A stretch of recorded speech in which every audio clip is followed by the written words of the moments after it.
नमस्कार, मैं हूं आपके साथ दीपक भदौरिया और आप देख रहे हैं उत्तर प्रदेश एक्सप्रेस।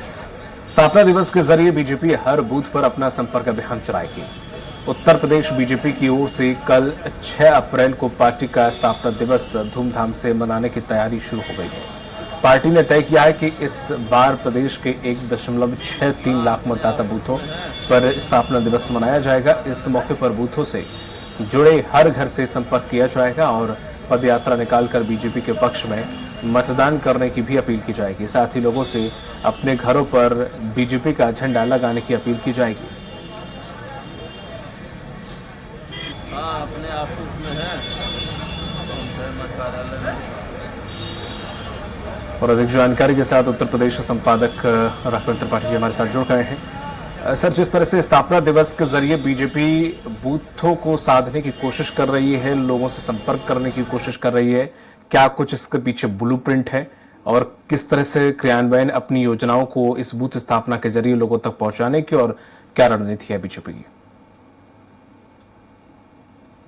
दीपक जी, लोकसभा का चुनाव चल रहा है। इसी बीच में भारतीय जनता पार्टी की स्थापना का भी समय आ गया है। कल 6 अप्रैल को स्थापना दिवस मनाया जाएगा, लेकिन स्थापना दिवस के पीछे भारतीय जनता पार्टी की मंशा है कि हर घर तक भारतीय जनता पार्टी का, मोदी का, योगी का संदेश पहुंचाया जाए।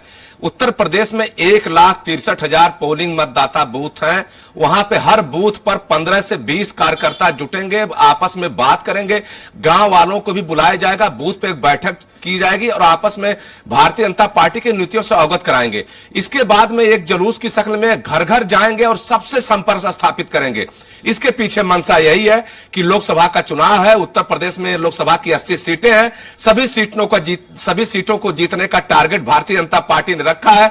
उस टारगेट को अचीव करने के लिए भारतीय जनता पार्टी का हर कार्यकर्ता, चाहे प्रधानमंत्री मोदी हो, चाहे मुख्यमंत्री योगी हो या प्रदेश अध्यक्ष भूपेंद्र चौधरी हो, हर कार्यकर्ता, मैं कार्यकर्ता कहता हूं क्योंकि जिस तरह लोग काम में लगते हैं एक कार्यकर्ता की भूमिका में रहते हैं। हर कार्यकर्ता कल पूरे जोर शोर से हर घर तक दस्तक देगा।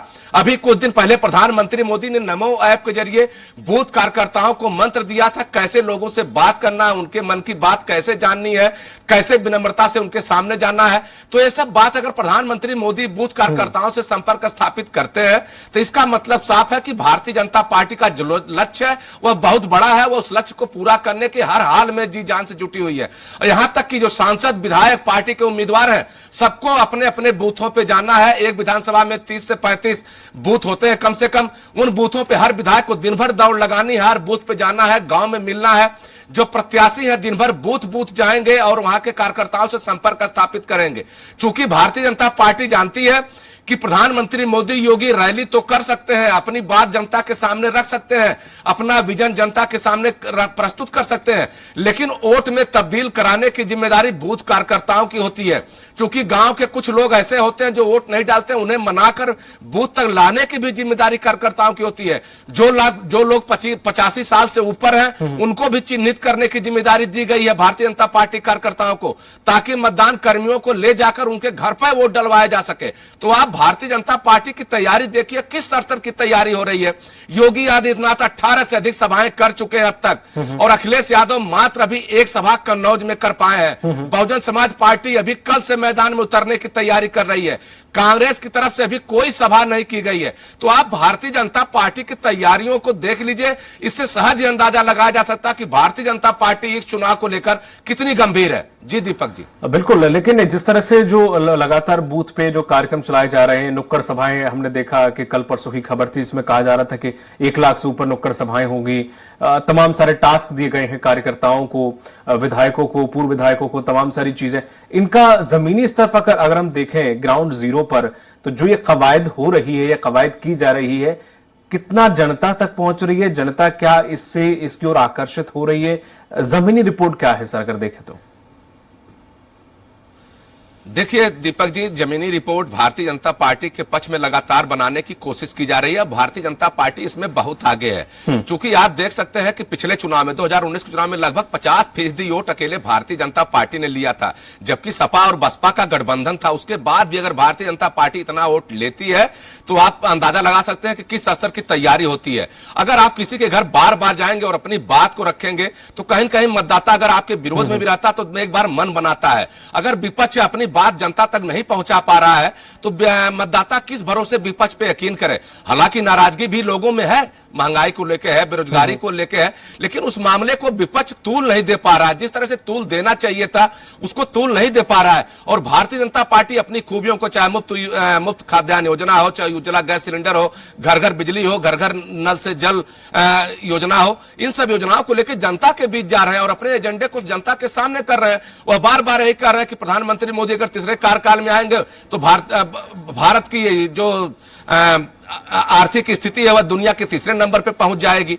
तो यह सब चीजें अगर आप जनता के बीच बता रहे हैं, और मोदी अभी पिछले दिनों एक सम्मेलन में साफ कहा था कि अब 100 दिन का समय है आरबीआई अधिकारियों को, आप तैयारी करिए, धमाधम काम मिलने वाले हैं, तमाम बड़े फैसले लेने जाने, अभी तो यह टेलर है। तो जनता के बीच जब अपनी बात आप रखते हैं तो कहीं न कहीं जनता उस पर सवाल करती है, क्रॉस क्वेश्चन करती है, उसका जवाब कार्यकर्ता देता है। हो सकता है कि जनता उससे संतुष्ट हो सकता है जनता उससे संतुष्ट न हो, लेकिन जब आप किसी के घर नहीं जाएंगे, अपनी बात जनता तक नहीं पहुंचा पाएंगे तो जनता का मन टटोल पाना बड़ा मुश्किल होता है। हालांकि समाजवादी पार्टी पीडीए का नारा दिया है, पिछड़ा दलित अल्पसंख्यक के भरोसे वह चुनाव मैदान में है। कांग्रेस भी समाजवादी पार्टी के भरोसे चुनाव मैदान में है। अमेठी रायबरेली को लेकर लगातार चर्चाएं हो रही हैं, वहां पे कौन चुनाव लड़ेगा इसको लेकर भी एक बड़ी खबर चलती रहती है। कभी प्रियंका गांधी का नाम आता है, कभी उनके पति रॉबर्ट वाड्रा जी का भी नाम आ रहा है। तो ऐसे में अभी विपक्ष तैयारी नहीं कर पा रहा। वहीं भारतीय जनता पार्टी लगातार तैयारी कर रही है। प्रधानमंत्री एक रैली मेरठ में कर चुके हैं, दूसरी रैली कल सहारनपुर में स्थापना दिवस पर करेंगे। इनके जितने भी मंत्री विधायक हैं लगातार छोटे छोटे नुक्कड़ सभाओं के जरिए जनता के बीच जा रहे हैं, यहां तक कि पंपलेट भी बांटे जा रहे हैं। अगर आप अपने घर पे भारतीय जनता पार्टी का झंडा मनाने से या न मनाने से लगा लेते हैं तो कहीं न कहीं एक बार आप मन भी बनाते हैं कि भाजपा को वोट दिया जाए। और यही कोशिश है स्थापना दिवस पर भारतीय जनता पार्टी कार्यकर्ताओं की कि हर घर पे भारतीय जनता पार्टी का झंडा लगाया जाए। अगर घर पे झंडा लगा रहेगा तो हो सकता है विपक्ष उस घर पे संपर्क करने में भी असहज महसूस करेगा। तो यही सब कवायद है। अखिलेश यादव भी 2 करोड़ पीडीए परिवारों को साधने की कोशिश में लगे हुए हैं, उनके कार्यकर्ता भी कल से निकलेंगे। अब देखना होगा कि कौन बाजी मारता, लेकिन इतनी जरूर है कि जिस तरह भारतीय जनता पार्टी तैयारी कर रही है उसके मुकाबले विपक्ष को भी अपनी तैयारी मजबूत करनी होगी। अगर उत्तर प्रदेश में भारतीय जनता पार्टी को रोकना है तो जिस तरह भारतीय जनता पार्टी डटकर मैदान में है उसी तरह से कांग्रेस सपा को भी मैदान में आना होगा और बहुजन समाज पार्टी को भी अपनी उपस्थिति दर्ज करानी होगी। जी बिल्कुल, लेकिन जिस तरह से अगर जैसे हम देखें बीजेपी बहुत अच्छे माइलेज के साथ चल रही है, चाहे चुनाव अभियान में हो चाहे अपने प्रत्याशियों को लेकर, हर मामले में विपक्षी पार्टियों से बहुत आगे है।